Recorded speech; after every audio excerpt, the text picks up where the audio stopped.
Hello friends, आज हम चर्चा करने वाले हैं क्लास 10th की मैथ दो चर वाले रैखिक समीकरण के बारे में। दो चर वाले रैखिक समीकरण का एक टॉपिक लुप्तीकरण विधि के बारे में। लुप्तीकरण विधि से कैसे समीकरण को हल किया जाता है। तो लुप्तीकरण विधि से हल करने के लिए पहले दो समीकरण दिया हुआ है। समीकरण एक 8x + 5y = 9, ये मेरा समीकरण एक है। 3x + 2y = 4, ये मेरा समीकरण दो है।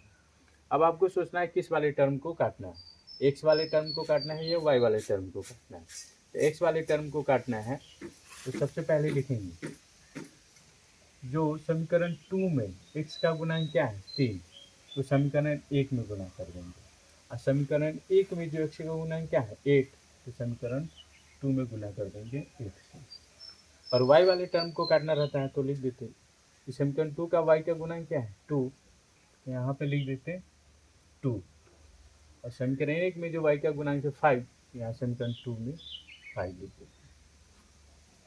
तो x वाले टर्म को काट रहे हैं तो यहाँ पे लिखेंगे 8 और यहाँ पे लिखेंगे 3, तभी तो ये दोनों इक्वल हो जाएगा। तो यहाँ पे लिखेंगे समीकरण समीकरण एक में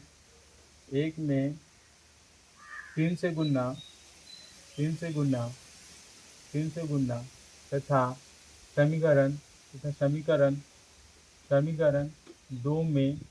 समीकरण 2 में 8 से गुना करने पर 8 से गुना करने पर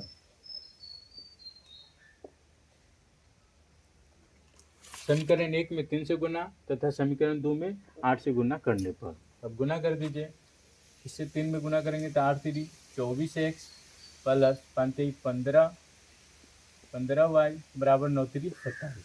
अब 2 में गुना कीजिए तो 8 3 24x प्लस 8 गुना 16y बराबर 8 2 का 32। अब लिखेंगे समीकरण 1 तथा समीकरण 2 से, समीकरण 1 तथा समीकरण 2 से।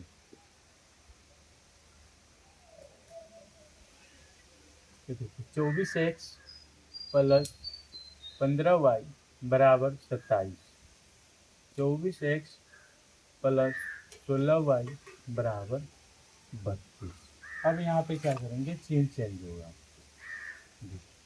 तो इसका चिन्ह क्या है प्लस, तो यहाँ पे क्या हो जाएगा माइनस। इस समीकरण का चिन्ह क्या है प्लस, तो यहाँ पे क्या हो जाएगा माइनस। इस समीकरण का चिन्ह है 32, तो यहाँ पे क्या हो जाएगा माइनस का चिन्ह। इसके आगे प्लस है तो माइनस हो गया, इसके आगे प्लस है तो माइनस हो गया, इसके आगे प्लस है तो माइनस हो गया। अब देखिए ये कट जाएगा, कट गया क्योंकि ये प्लस में और ये माइनस में, तो घटेगा तो 0। और ये 15 और ये 16, तो घटेगा क्या होगा -1y। लेकिन एक लिखाता नहीं है, आप लोग समझाने के लिए एक लिखें। और 27 में से 32 जाएगा तो -5, 27 में से 32 गया तो -5, क्योंकि छोटका में से बड़का घटता है तो माइनस लग जाता है। तो y बराबर क्या होगा -5 बट्टे -1, तो 1 माइनस से माइनस गया 1 काट दिया 5 बार में, तो y का मान आया 5। अब लिखिए y का मान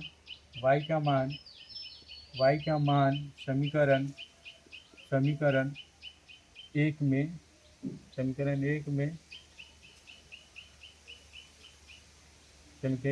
रखने पर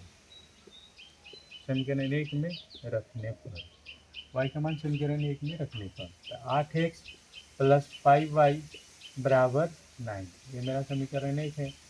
तो 8x प्लस 5, y का मान कितना है 5, तो y का मान रख दीजिए 5।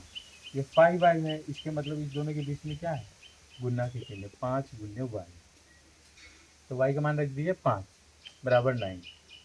8x प्लस 25 बराबर 9, 8x बराबर 9, ये प्लस है बराबर को उस पर जाता है तो माइनस, तो -25। तो 8x बराबर 9 में से -25 घटे तो क्या होगा -16, तो x बराबर क्या होगा -16 बट्टे 8, ये 8 काट देगा 16 को -2 बार, यहाँ पे निकल गया y बराबर 5 और x बराबर -2। देखिए समीकरण 1 में क्या किए हैं 3 से गुना किए हैं, तो 3 से गुना कर रहे हैं तथा समीकरण 2 में 8 से गुना, तो 8 से गुना कर रहे हैं। अब गुना कीजिए तो 8 3 24x प्लस 5 3 15y बराबर 27। 8 में गुना कीजिए, 8 3 24x प्लस 8 दूना 16y बराबर 32। समीकरण 1 तथा समीकरण 2 से तो 24x प्लस 15y बराबर 27, 24x प्लस 16y बराबर 32। अब यहाँ पे प्लस का चिन्ह है तो माइनस हो गया, ये प्लस में है तो माइनस, ये प्लस में है तो माइनस, ये दोनों कट गया क्योंकि ये प्लस में और ये माइनस में, घटेगा तो जीरो होगा, तो जीरो न लिख के काट दिया। अब 15 में से 16 घटेगा तो -1y बराबर 27 में से 32 गया तो -5, तो y बराबर -5 बट्टे -1, तो माइनस माइनस गया, 1 काट दिया, 5 हुआ, y बराबर 5। अब यहाँ पे क्या किया, y का मान समीकरण 1 में रख लेते हैं, यहाँ पे 2 में भी रख सकते हैं। तो समीकरण 1 है मेरा 8x प्लस 5y बराबर 9, तो 8x प्लस 5, y का मान है 5 तो लिख दिए गुने 5 बराबर 9, 8x प्लस 25 बराबर 9, 8x बराबर 9, ये प्लस में है बराबर उस पर गया तो -25, 8x बराबर घट गया तो क्या हुआ -16, x बराबर क्या -16, 16 बट्टे 8, और 8 इसको काट दिया -2 बार में निकल गया। यही मेरा लुप्तीकरण विधि है। Thank you.